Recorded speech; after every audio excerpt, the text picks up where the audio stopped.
ওদিকে তো গায়ে হলুদের পর্ব চলছে, আর এদিকে আমরা ব্যস্ত আমাদের নিজেদের মতো আনন্দ করতে। ঘড়ির কাঁটা প্রায় একটা ছুঁই ছুঁই, কিন্তু আমাদের আনন্দ করাতে কোনো কমতি নেই।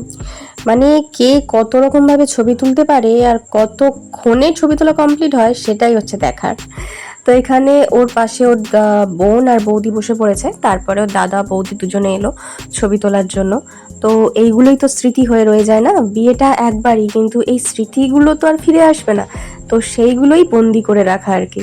তারপরে এই যে আমরা সব বন্ধুরা মিলে এবার ওকে ধরেছি, মানে রীতিমতো ম্যারিনেট করব। ক্যামেরাম্যান আমাদের বলেই দিয়েছিল আমরা যখনই বলবো তখনই ওকে তোমরা ম্যারিনেট করতে শুরু করবে। ঠিক যেভাবে মুরগিকে রোস্ট করার আগে ম্যারিনেট করে রাখতে হয় ঠিক সেই রকম। তো আমাদের অবস্থাটা দেখো, একটা ফটো নেওয়ার জন্য, একটা ভিডিও নেওয়ার জন্য কতবার ধরে আমাদেরকে শুধু হলুদের বাটিতে হাত ঢোকাতে হয়েছে তার কোনো ঠিক নেই। তো তারপরে ও আর থাকতে পারলো না, ও আমাদেরকে ম্যারিনেট করার জন্য এসেছিল।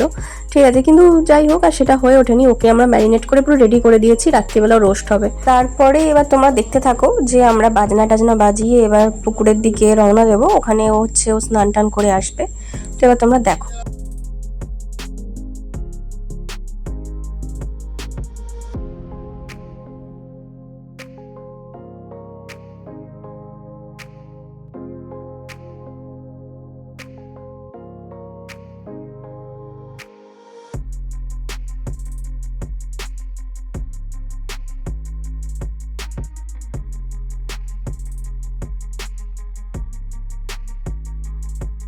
তো পুকুরের ধারে গিয়ে বাজনা বাজিয়ে নাচানাচি চলছে, দেখতেই পাচ্ছ। আর তনিমার নাচের স্টাইলটা দেখো, ও মানে নাচতে চাইছে না চাইছে না সেটাই বোঝা যাচ্ছিল না।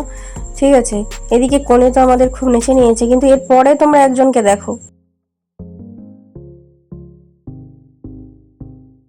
তো তারপরে আমরা যথারীতি পৌঁছে গেছি খাওয়ার জন্য, কারণ পেট পুজোটা অবশ্যই করতে হবে। আর তনিমা বলছে গ্লাস চলে এসছে, প্লেট চলে এসছে। তো আমি একটু তোর ব্লগে একটু হেল্প করে দিই বলার জন্য। তো এবার আমাদের খাওয়ার আসার পালা। প্রথমেই চলে এলো গরম গরম আলু ভাজা, ভাত, বেশ চাপচাপ ডাল, শাকের ছ্যাঁচড়া যেটা থাকে সবসময়, মাছ। তো সেইটা খেয়ে দিয়ে রওনা দিলাম বাড়ি।